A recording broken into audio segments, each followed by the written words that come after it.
All right, guys, welcome to the last part of this series and preparation.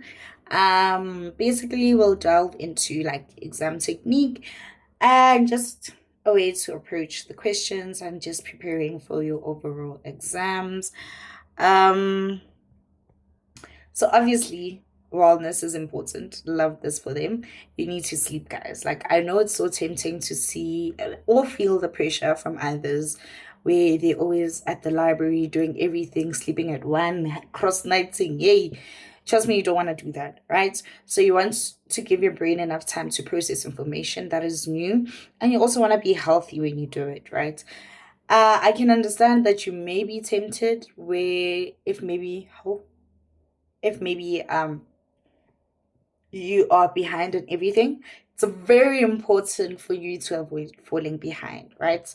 And make sure that once you realize you're behind, sacrifice a day where you're gonna be fully caught up in that regard, right? So normally in times where I would be behind, I would make sure that on a specific day where my day ends early, for example, I will literally catch up. And weekends would be like for tats that are gonna be like my unseen tats, or something to further on um that's required for me to in terms of preparation for class and tutorials, right? And then work back the tutorials for that specific week. So always make sure that you're fully caught up, and when you fall behind, get it fixed now. Don't wait for a week later where you think you're going to be forward. And also avoid falling behind in the week that you're in, right? So if you start a week behind, don't try to work forward, work backwards. So focus on this week's work and try maybe to work quicker upfront. So if maybe you're sitting on Sunday and you're like, oh my word, I'm behind, then do this week's tutorials. Do plan out your day. Okay, by Monday and Tuesday, I will do this week's tutorials, because I would say Tuesday because I'm most likely to have attended all of my modules by Tuesday. So I'll make sure that Tuesday I will basically um catch up, well, finish off the week's work, and then from Wednesday onwards, I work behind. So if you're behind, avoid being behind for more than a week. If two is a stretch, three, be worried. And that's the only time where I would allow you to basically cross night to catch up. So make sure by the time you realize that you're like 2 weeks behind, sacrifice a day where you're gonna make sure you're caught up, so that by the end of that time you're good to go, and you make sure that you do work backwards instead of forward, because yeah, it will get rough. Okay, so here, farming for marks. The main thing is to get the low hanging fruit. I'm not sure how true this is for other universities, but this is true for my university. Those who know. Okay, so for basic knowledge, aim for 100% because that makes up roughly 33% of your paper. Moderate knowledge, aim for 60% plus. And advanced knowledge, just aim for a pass, right? We always know what is an advanced question or not. Some of us, we like advanced and we forget the basic, and that's where we really need to maximize the mark. So just imagine, out of 100%, right, you can get 69.45% out of a paper. It doesn't matter. This is not like if it's 60 marks or whatever the case may be. Whatever mark, 120, 60, whatever the case may be, just know that this is like the ratio in terms of the basic knowledge, the moderate knowledge that is a bit more high level, or an advanced pass. This is what you can get, right? And the 33% would be, for example, if we aim for 60%, 50%, that is half of the 33.3. And then if we aim for 60% plus for the moderate, that's the 19.98. And if we ace the basic, then that is the 33.3, and that gives us a total of 69%. So imagine getting 69%. Already you are aiming for the stars, right? So yeah, this is how you can just You can identify the easy questions as they come, and you're most likely to get those low hanging fruit. And make sure your nil amounts are your low hanging fruit. So keep this at the back of your mind, and each time you do a practice question, try to identify the easy questions by highlighting maybe in green the ones that you got correct, and the moderate in orange, and the red the advanced in the red, so that you can see, are you getting your 69? Are you getting less? And why are you getting less? Is it the advanced? You can't get a pass for the advanced, or you haven't nailed your moderate questions or your basic lacks, right? So investigate that and you should get your marks. Case law. So case law applies when a word or principle is not defined in the Income Tax Act, right? And we know in the production of income, trade is not defined. Resident, ordinarily resident, so on and so forth, right? How do you learn all the case laws? Don't cram, try to make sense of the cases. Fair point, just group them. I normally have them grouped. I'll show you a video of the case laws. Like for the gross income definition, I have the case laws grouped per the line that's relevant in the gross income. Accrued to or received by, I have them grouped. They more or less sound the same. It's just the minor things. So cramming helps. Second year cramming did help. Hence now I'm better at knowing the case laws. And write the easy marks first. Easy marks would be the onus is on the commissioner to prove that this is a receipt or whatever the case may be, or the onus is on the taxpayer to prove this is capital in nature. This word is not defined in the legislation, therefore we refer to case law. What else? Those are like the easy marks. Stating the issue in tax, you still get a mark for stating the issue. Yeah, that's round about it. Those are like your easy 4 marks. And then obviously the principle would be your 5 mark.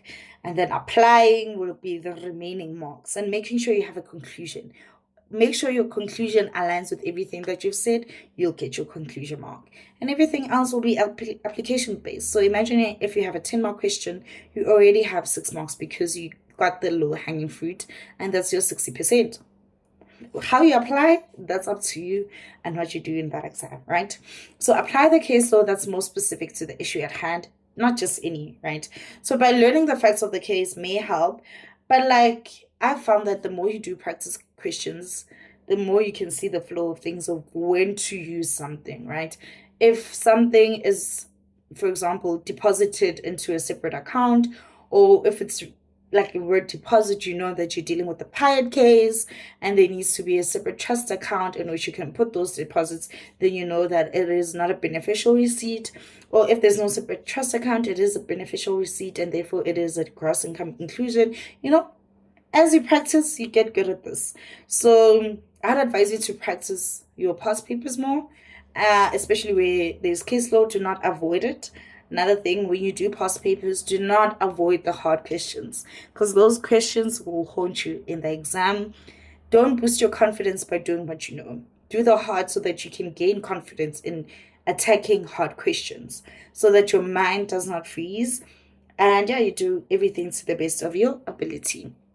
So not too sure about the learning of the facts of the case, but past paper practice will definitely help you because most past papers, especially in second year, since that's where the introduction of the case law is, you'll get to see the GDF cases, the cross income cases, special inclusion and deduction cases, VAT cases, then you are able to be comfortable in that. But case law is one of the easiest places to get marks. Cool. Also, you need to plan for your answer. Like I said, this is the IPAC method.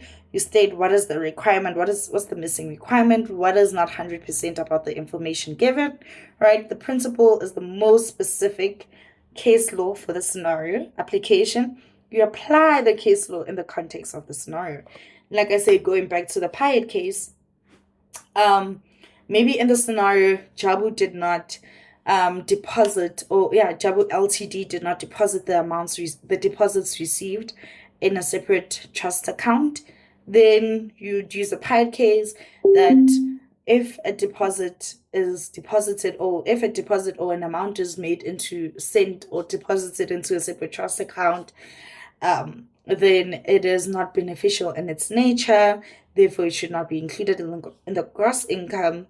You can then say SIPO did not, therefore it's not a gross income inclusion. That sort of a thing. And yeah, so on and so forth. So you take from the case law and you take from the scenario and you match, okay, what's missing from the case law?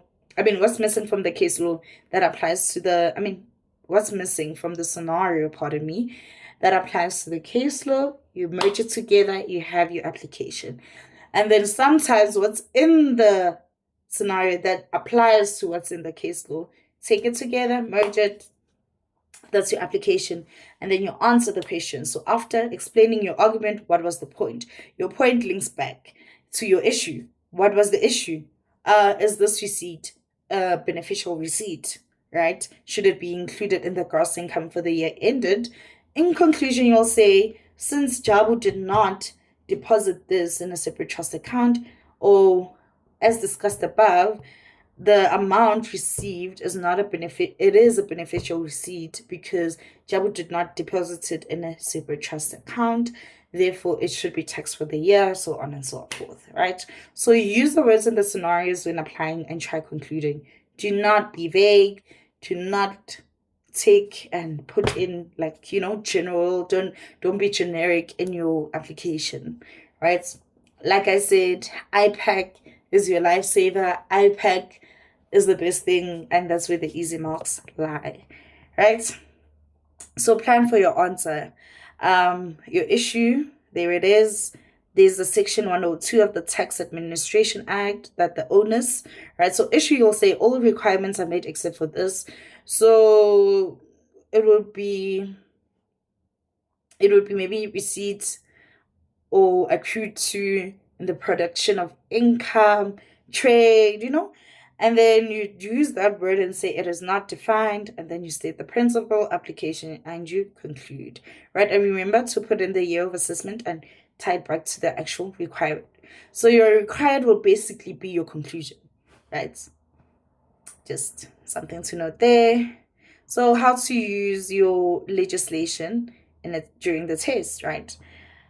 How to approach an open book test or exam, right? Open book does not mean you don't have to study. You have to study, and you need to know your ledge, right? As you highlight, try to figure out shortcuts, ways to flag, ways to cross-reference, right? Without breaking the laws in which that govern how to do that. You can't open your legislation for the first time in a test or an exam. Practice using your ledge as you do your tutorials, right? An open book is not easy. You can't just copy and paste. Copying and pasting is you being generic, right? Now that you have the actual book, they want to see your application skills, and that's where your critical thinking and problem solving comes in. You can't just straight be generic about it, right? You don't need to memorize everything, but in certain instances, as you highlight, it becomes second nature to know where something is, and you can just open your books for confirmation. And yeah, that is it for this video. Please like, subscribe, and comment. And if there's anything that you need clarity on, let me know. Want extra classes, I am available for those.